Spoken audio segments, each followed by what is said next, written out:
watched the Oregon film this morning, evaluated that with the players, and then actually moved quite quickly into our next challenge, which is going up to Seattle and playing a really good University of Washington team. So there were some good things on the tape, and there were some things that we have to improve on. It's really kind of the same approach each week, whether you win or you lose, is you go back and you try to remove the emotion from it and look at it practically and pragmatically, and see what you're doing well and how you can improve those things and what you continue to need to improve on, and work hard at those things. So that's really what we did, and that's what we do every week. And then you get together and you start creating, a new plan for the next opponent, and that's where we are right now.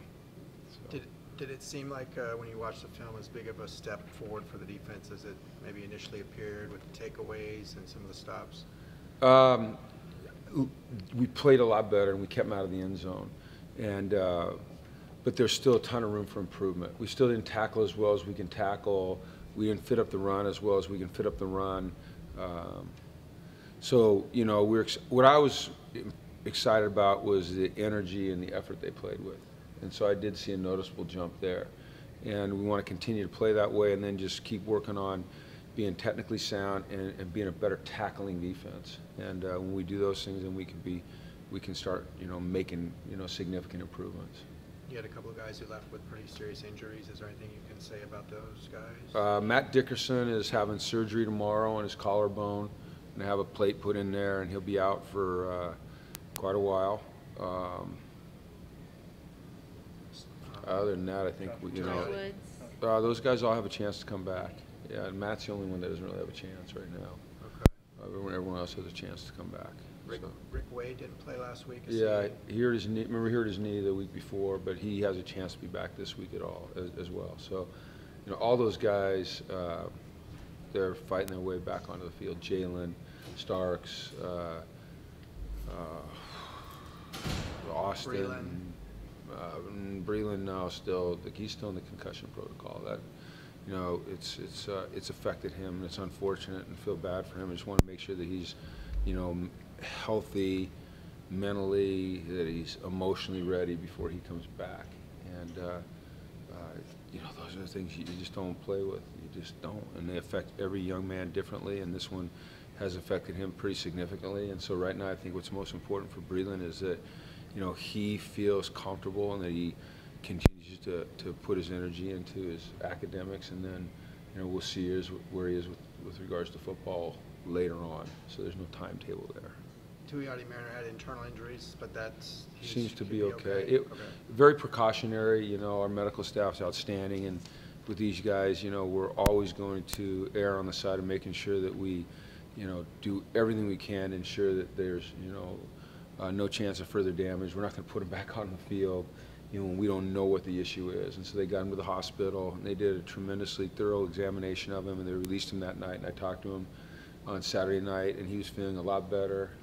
He looked good yesterday, and this morning he looked, looked very normal and said he felt great. So I'm not sure what the plan will be with him tomorrow with regards to practice, but he seems like he's going to be okay. So. Is there any chance that Dickerson comes back this season? Yes. Okay. Yeah, there is. Yeah, with what the procedure they're going to do, there's a chance. I don't want to say that it's 50% or 60 or 75, but yes, there is a chance. What did you like about the young guys who kind of stepped up in their absences, and what you like about them going forward? Well, I talked about offense first of all. When Austin Roberts went out, following Caleb being not available. It was great to see Jordan Wilson step up and make some plays. I think he had 4 catches, and then he had one that he should have caught, that he would have caught, that he will catch. But it was good to see him go out there and really play with confidence. And then the other young guys were mostly on defense.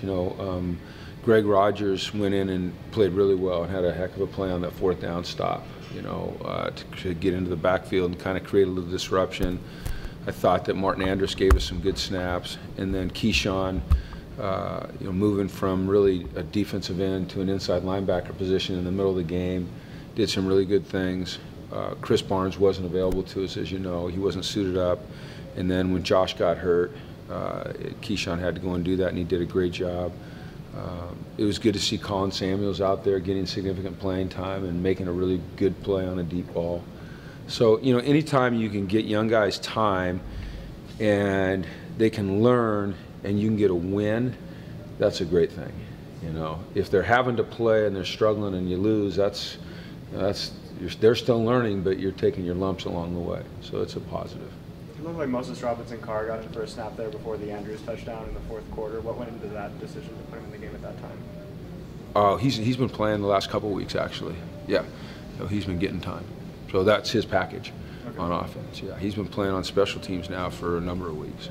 You guys, I think, are 29 of 33 red zone efficiency. I believe that's the number. Is that touchdowns or scoring? 24 touchdowns, 5 field goals, something like that, out of 33 chances. So a very high conversion rate. Have you been happy with that, and what's been kind of the key to that? Yeah, I think our you know, we always kind of look at red zone touchdown percentage, but also scoring as well. Of the two, you know, you'd like the touchdown percentage more so than the scoring, but we've been effective actually on both sides of the ball in the red zone. You know, and defensively, when they get down there, the objective is to keep them off the board, but at the very minimum, hold them to threes, and we've been pretty good there. And then offensively, we've been punching it in or getting the field goals, but we're always trying to get the ball in the paint. That's the thing. So, but yeah, we work hard at it, and I think we're making some improvements offensively, and I think so defensively as well. Those become very important. You've had a lot of success on the road here, but not this season. Is there any? Is that just a function of this team, or is there anything that you can pinpoint? Wish I could tell you. We really haven't changed anything in terms of our routine. It's been a little discombobulated this year. You know, going to Memphis. Nothing I can put my finger on, and we're looking for everything. You know, the thing that we try to do is create consistency within the last 24 hours leading up to kickoff, and it's a little bit difficult on the road, a little bit more difficult, but you know, we just have to play better. I think what you have to do is eliminate all the noise, the stuff that doesn't matter, and just focus on what happens on the field and not get caught up in the environment, and be able to, you know, play through less than successful plays, you know, and you kind of get reeling, and then the crowd gets into it, and you know, your mind starts to go too fast, and just be able to settle down and play to play. And we haven't been as good as we have been in the past this year on the road in doing that. After the game, Coach Fish said that Alex Van Dyke requested a move to tight end last Tuesday. What did you think of the snaps that he played? I know he didn't have a target, but just blocking-wise and stuff like that. He's going to get better and better. You know, it's great to see Alex say, hey, how can I expand my role? How can I help the team? That's how he is. That's how a lot of guys on our team are. You know, they're just unselfish, and they're really willing to step up and do anything. And so, you know, as he gets more work in there, kind of as that H-back position, you know, more of a, not an on-the-line tight end, but off the line, you know, I think he can create a matchup problem because he's got size and length, and he can run well. And, you know, teams will have to decide how they want to defend him. So I'm sure we'll just continue to kind of expand his role as he learns more and more. Did Arizona State show anything that other teams can use for counteracting Washington? Well, they stopped the run and they rushed the passer well without pressuring. You know, they had a couple three-man rush sacks. You know, Washington hasn't been sacked very often, but I think they've been sacked 9 times, I believe, and I don't know exactly, so but it's somewhere in there. Do you have it? And and I think that 7 of them have come on just 3 or 4 man rushes, you know, kind of coverage sack type stuff. And Arizona State did a really good job of getting the quarterback on the run, but that started with, you know, stopping the run.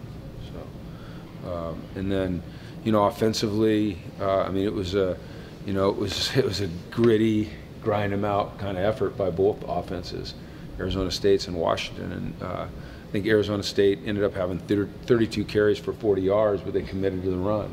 You know, and they made some plays, and they shortened the game for their defense, and got some turnovers. They just did a nice job. Being so thin at linebacker, would you consider kind of putting Brandon Burton in, and how's he doing in that switch? I know he just switched in the spring.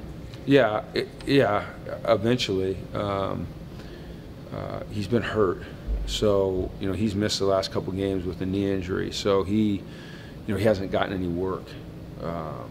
You were always trying to find the best position for a guy and for his body type and his athleticism, and right now Brandon's a little bit of a tweener, but that's okay in the Pac-12. You know, it's okay to have athletes that are, you know, kind of in between the linebacker safety position, because they can play down in the box and give you some things. It's just right now getting him through his injury, because he's a very good football player who's very smart, who is, you know, he's on the leadership council, that, you know, he's very dependable. It's just he's been hurt, you know, and I know that's really frustrating for him, and it's frustrating for us.